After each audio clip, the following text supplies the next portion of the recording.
Mješoviti brakovi najnormalnija su stvar svugdje na svijetu. Međutim, nakon ratnih dešavanja, malo ko je u Bosni i Hercegovini vjerovao u takvo što, posebno u Srebrenici. Dušica i Almir, Srpkinja i Bošnjak, prvi su miješani srebrenički par nakon rata. Primjer su suživota, nade i ljubavi koja ne poznaje granice koje postave ljudi. Naš dvoje nismo se nikad posvađali. Dušice? Ne. Nikad nismo se posvađali. Nemamo potrebe. Ujutru dogovorimo se šta ćemo raditi. Svako za svojim poslom. A ako je nešto teže, naprimjer, ne možemo mi pomoći po kući. Čuj, šta će mi pomagati po kući, Bože dragi. A ako treba nešto pomognem napolju, ja osjećam drva, nešto. Tu je on da pomogne meni, ja njemu i sve zajedno radi. Njihov brak krunisan je prekrasnim dječakom.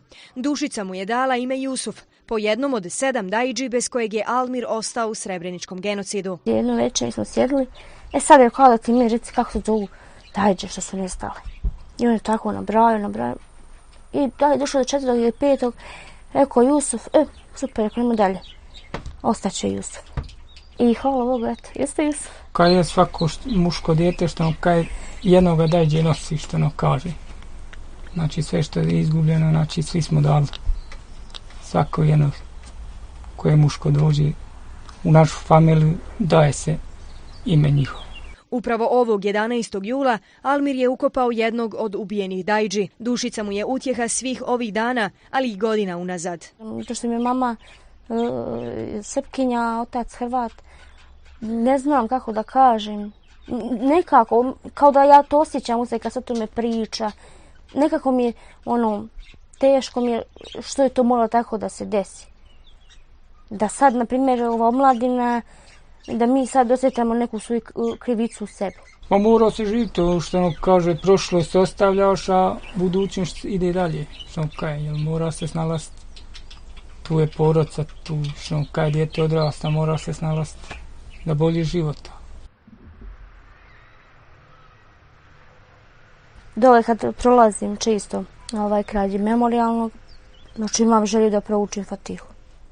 I što imam izrazila sam želju da naučim. Kad prođem, bez obzira gdje god da se nalazim kraj mezara, da mogu proučiti Fatihu. Zašto da ne? U montažnoj drvenoj kućici Salihovića slave se svi praznici. Priča se o svemu i dogovara se o svemu. Kažu da ne razumiju političare koji šire tenzije oko nacionalne netrpeljivosti, a Dušica dodaje da se ti isti političari ugledaju i od njih nauče šta su sloga i miran suživot. Šta im god poručiš, onda toga što on kaj ništa nema. Oni opet svoje sve vode. Ne slušaju svoj narod. Ma kako narod? Narod što on kaj samo... Broji se da je narod.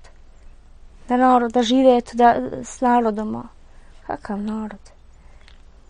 Oni sam sebi pojene kupe i narod, sam privuku kad je za glasati, teć, taka je država, takav, toč, prilagod se i šuti, bori se i, a šta ćeš ovdje tako, svak se svom jadu pozabavio i eto.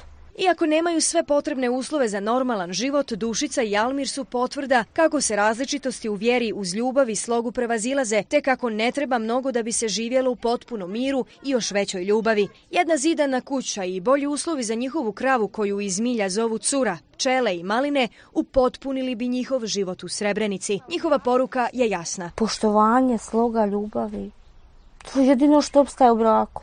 Bilo kojem nacionalnosti, bez obzira koja vrsta nacionalnosti, bitno je samo poštovanje, ljubav i sloga. To je jedino što brak drži i kuću normalno gradi. To je to. Ali opet kažem, se narod voli i poštuje i... volite se ljudi, svi. Poslom. A ako je nešto teže, naprimjer, ne možemo mi pomoći po kući. Čuj, šta će mi pomagati po kući, Bože dragi. A ako treba nešto pomognem napolju, ja osjećam drva, nešto. Tu je on da pomogne meni, ja njemu i sve zajedno radi. Njihov brak krunisan je prekrasnim dječakom. Dušica mu je dala ime Jusuf, po jednom od 7 daidži bez kojeg je Almir ostao u srebreničkom genocidu. Jednu večer smo sjedili, sad je kao da ti mi reci kako se zovu daidže što su nestale. I on je tako nabrajao. I da je došlo do 4. ili 5. Rekao Jusuf, super, rekao dalje. Ostaće Jusuf. I hvala Bogu, eto, jeste Jusuf? Kad je svako muško dijete što kaj jednoga dajđe nosi, što ono kaže. Znači sve što je izgubljeno, znači svi smo dali.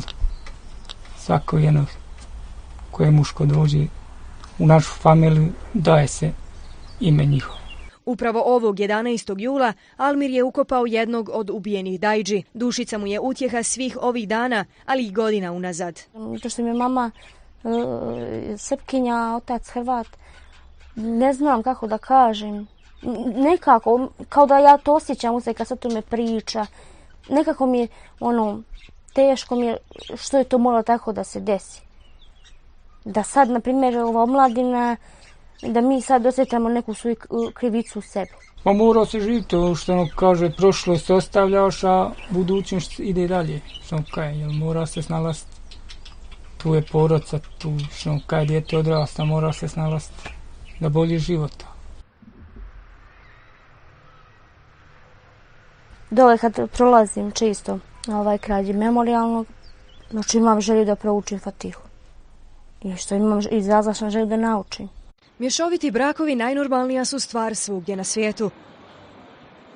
Međutim, nakon ratnih dešavanja, malo ko je u Bosni i Hercegovini vjerovao u takvo što, posebno u Srebrenici.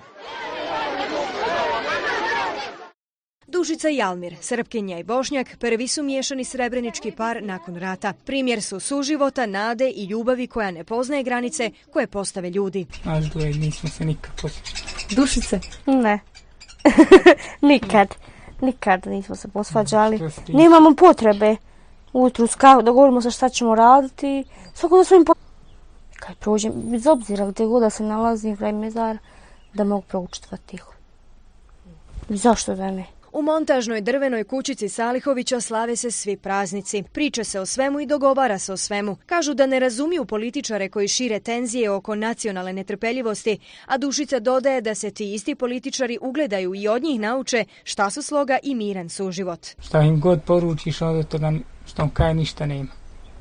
Oni opet svoje sve vode.